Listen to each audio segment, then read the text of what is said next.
その通りだ。Bienvenido, Beyonder. ¿Qué son los artefactos sellados? ¿Cómo se dividen? ¿Cuántas iglesias hay en realidad? ¿Qué es la puerta de Janis? ¿Hay acaso más de una? Quédate y lo sabrás, porque todo esto se responde en el capítulo número 19 de la novela web. Quédate hasta el final, porque también te volaré la mente con una teoría espectacular. En este capítulo, Dan Smith entrega un par de datos extra antes de que Klein finalmente se retire de su oficina y sea oficialmente un empleado de los Nighthawk. Algunas cosas las vimos en el Donghua. El ser un Beyonder no debe de subirse a tu cabeza, pues ser de secuencia 9 u 8 no te hace mejor que las balas o los cañones. Klein no buscaba poder per se. Si podía volver a casa manteniéndose en la secuencia 9, entonces lo haría. Sin embargo, más allá de todas las advertencias de locura y muerte, dado que él ya veía y oía cosas sin haberse convertido en un Beyonder, el dar el salto le permitiría al menos protegerse. Las enloquecedoras voces del ritual de la suerte eran uno de los ejemplos que se le ocurrieron. En palabras de la novela, Klein había sido empujado al borde de la locura. Los murmullos en su cabeza aún estaban frescos. Si no convertirse en Beyonder no evitaba el oírlos, entonces era mejor ganar el poder para al menos defenderse de ellos.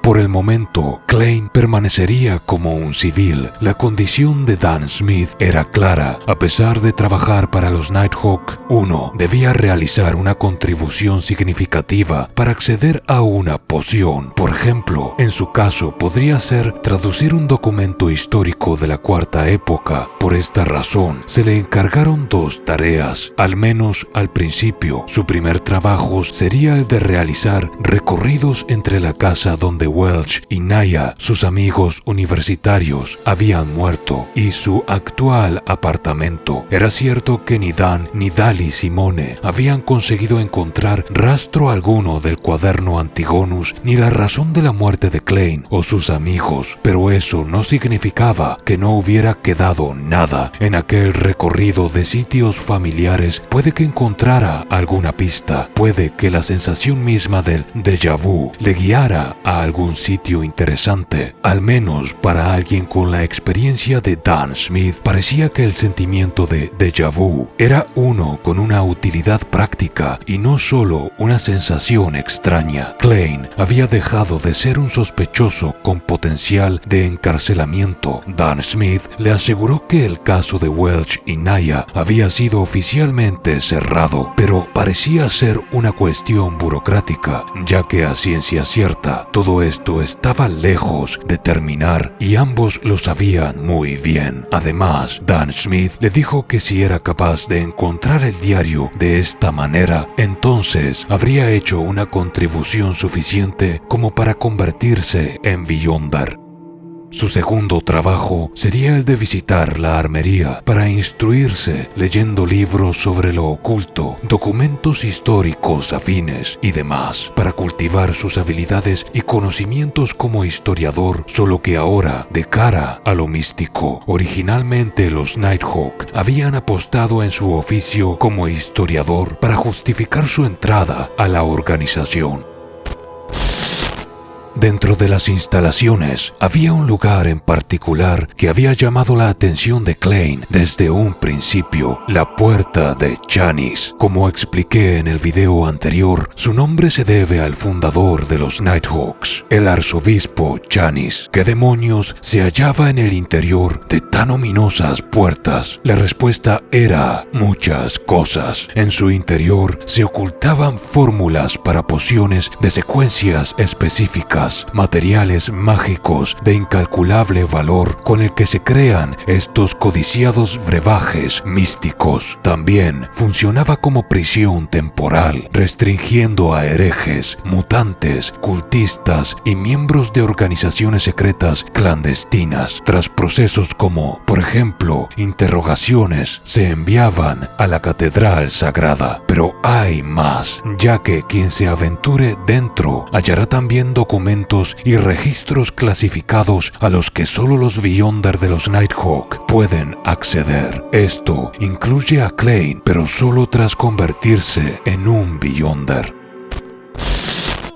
Habrán oído que mencioné a la Catedral Sagrada. Por si no lo sabían, cada una de las catedrales en Ciudad Tingen, ya sea del dios del vapor y la maquinaria, del señor de las tormentas o de la diosa de la noche eterna, tiene una catedral central, unos cuarteles principales, por ponerlos en términos simples. Luego, en cada ciudad del reino de Loen, existen varias catedrales subordinadas a su respectiva catedral central. Es importante que lo sepan para lo que explicaré luego sobre los artefactos sellados. En pantalla estarán viendo el mapa de Ciudad Tingen. Vemos que aquí se encuentra la Catedral Santa Selena, la cual forma parte de las instalaciones de los Nighthawks que hemos visto en el Donghua en múltiples ocasiones. La Catedral Santa Selena tiene muchas otras catedrales hermanas en otras ciudades del reino de Loen, pero todas ellas responden a una sola catedral por encima, la Central Catedral Sagrada, también conocida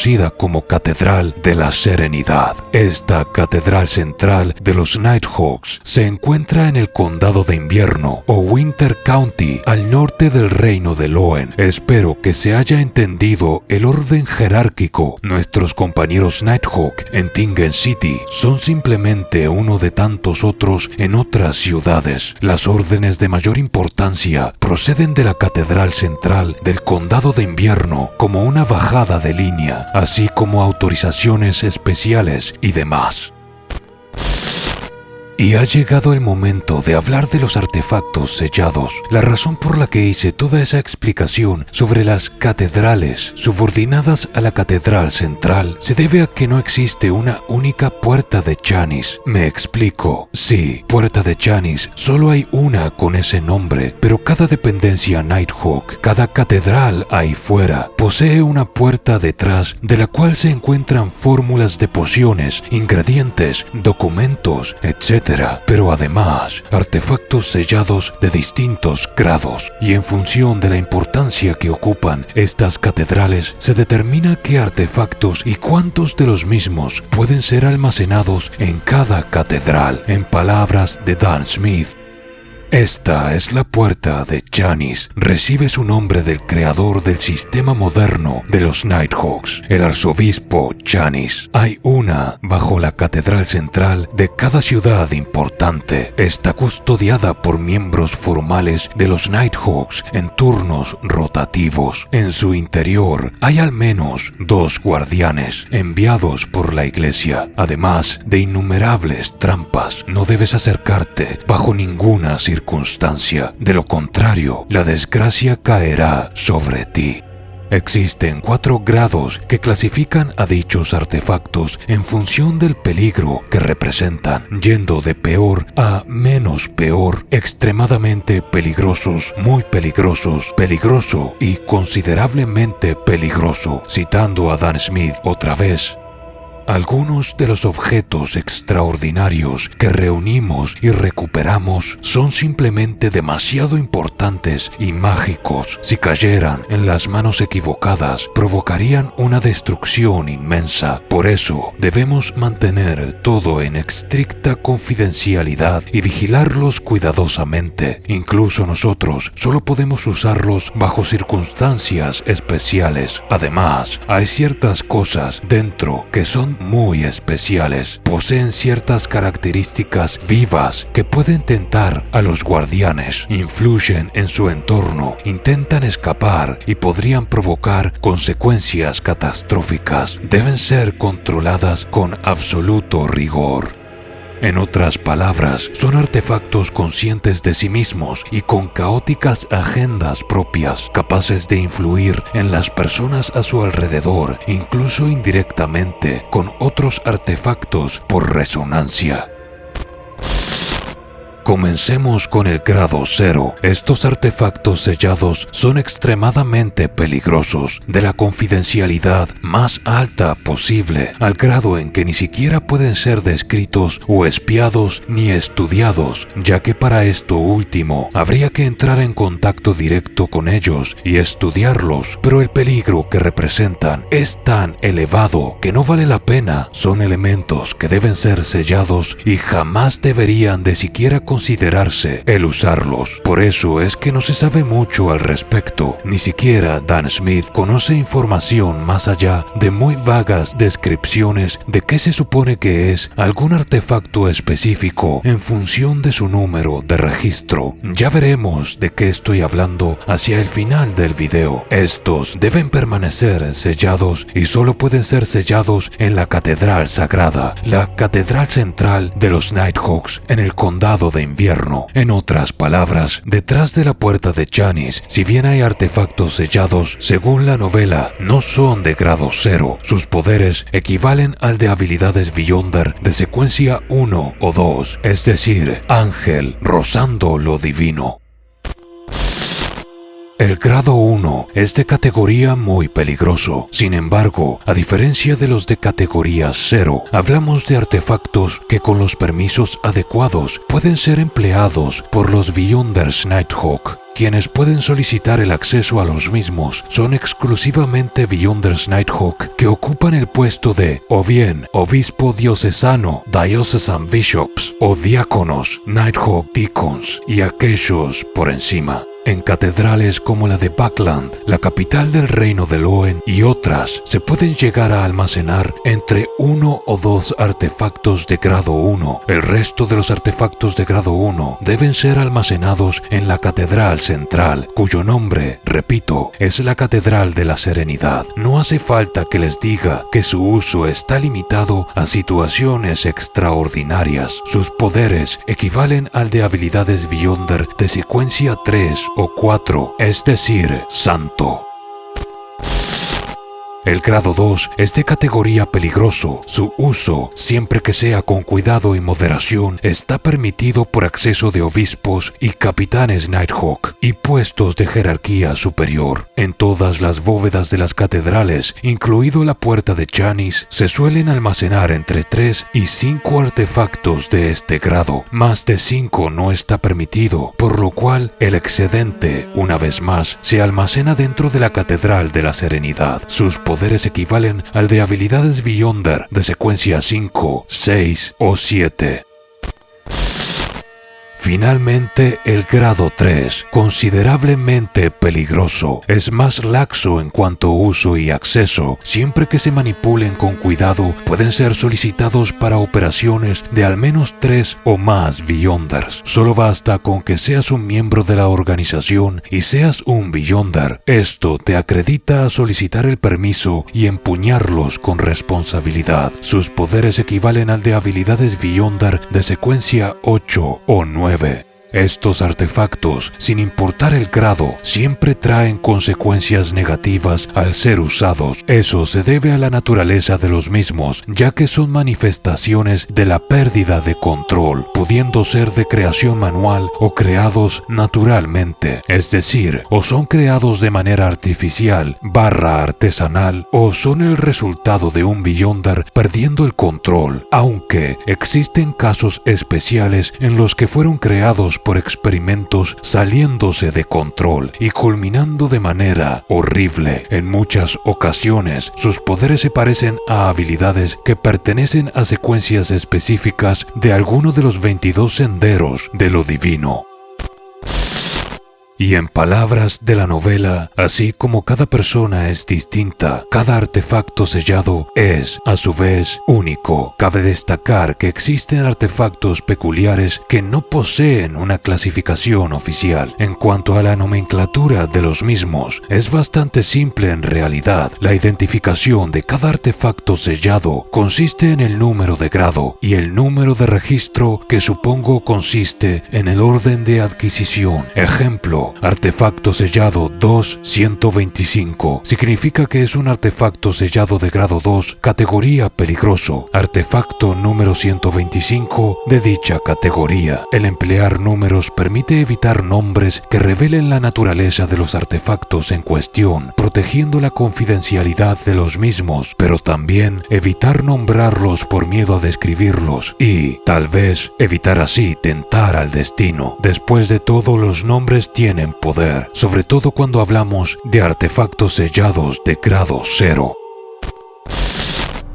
El capítulo 19 de la novela culmina en una nota interesante y misteriosa que no recuerdo si aparece en el donghua en el episodio 2, que es donde se encuentra el capítulo 19 cronológicamente. Agárrate, porque lo que te diré a continuación te volará a la mente. Antes de que Klein se retire definitivamente de la oficina de Dan Smith para cobrar su adelanto de 4 meses y consiga mudarse de esa posilga de donde vive, el agente le dice lo siguiente. Procedo a leer.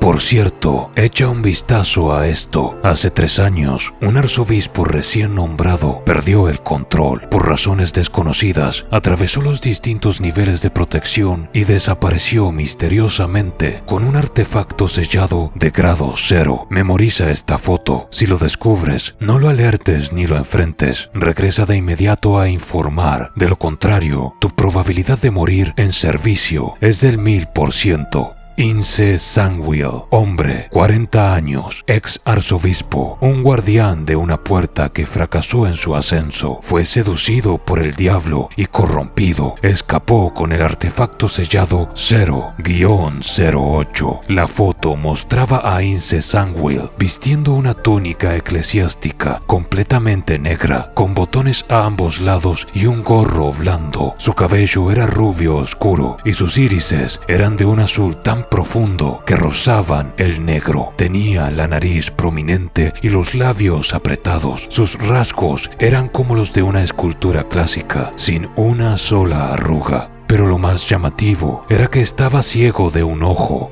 Dan continúa. El 0-08 parece ser una pluma común, pero no necesita tinta para escribir. Eso es todo. Dicho esto, Lord of Mysteries es una obra que está colmada de foreshadowing desde el inicio. Mientras leía el final de este capítulo, recordé el artefacto 0-08. Hablé de él en mi primer video sobre esta historia, cuando di ejemplos de artefactos sellados. La pluma de Al-Suhod es un artefacto sellado de grado 0, cuyo poder es equiparable al de la secuencia 1 del Sendero del Visionario. Ya saben, el mismo sendero al que pertenece Audrey Hall. Sin profundizar mucho, esta pluma tiene el poder de manipular la realidad y personas en un amplio área sin que éstas se den siquiera cuenta de que están siendo manipuladas, además de poseer a su usuario como si fueran parte de una historia que alguien más está escribiendo sin que lo sepan.